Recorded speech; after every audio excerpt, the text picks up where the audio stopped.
প্রিয় দর্শক, আসসালামু আলাইকুম। আমি আজকে চলে এসেছি একদম প্রত্যন্ত গ্রামের একটি হাটে। আজকে আমি এই ভিডিওর মাধ্যমে দেখাবো গ্রামের হাটে কি কি পাওয়া যায় এবং হাটের দৃশ্যটা কেমন হয়ে থাকে। প্রিয় দর্শক, আমি এখন আছি টাঙ্গাইল জেলার সদর উপজেলার হুগরা বাজারে।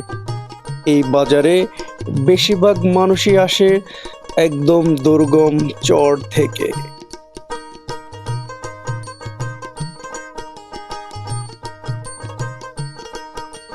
এই হাটটি রমরমা করে রেখেছে পার্শ্ববর্তী কয়েকটি গ্রাম। এই হাট ছোট হলেও এখানে মানুষের ঢল নেমে যায়। বাজারের ব্যাগ হাতে করেই সরাসরি চলে আসেন এই ছোট্ট বাজারে বাজার করতে, কারণ এই হাটে পাওয়া যায় তাজা টাটকা সবজি।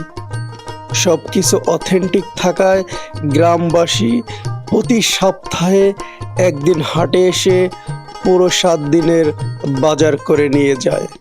আমার সামনেই দেখতে পাচ্ছেন সবাই সবজি নিয়ে বসে আছে।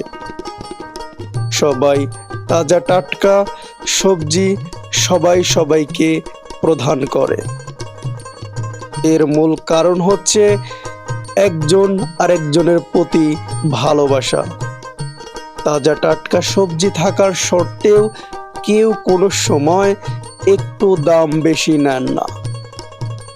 প্রয়োজন পড়ে স্বাভাবিক দামের থেকে একটু কমেই দিয়ে দেয়। হ্যাঁ প্রিয় দর্শক, এটাই হচ্ছে গ্রামের মানুষের ভালোবাসা। আমার সামনেই দেখতে পাচ্ছেন এই হাটে অরিজিনাল ডালের পেঁয়াজু বানানো হচ্ছে।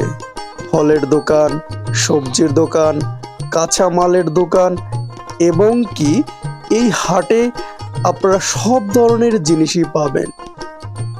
সবাই হাট করতে এসে বাড়ির জন্য ছোট ছোট বাচ্চাদের পেঁয়াজু এবং বিভিন্ন ধরনের বাজার করে বাড়ি ফেরেন। হ্যাঁ প্রিয় দর্শক, গ্রামের হাট মানেই আনন্দ আর হাট মানেই উৎসব।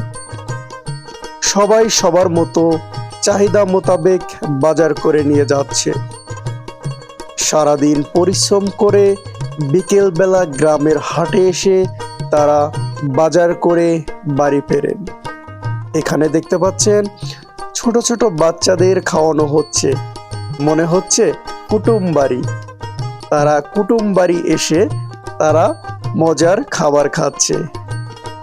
আমি যদি আপনাদের গ্রামের হাট সম্পর্কে বলি, সব থেকে যমুনা নদীর পাড়ে যেসব জনপদ বসবাস করে তাদের জীবনই হচ্ছে সব থেকে উত্তম জীবন। হ্যাঁ প্রিয় দর্শক, হাট বাজারে ভিডিও পেতে অবশ্যই চ্যানেলটি সাবস্ক্রাইব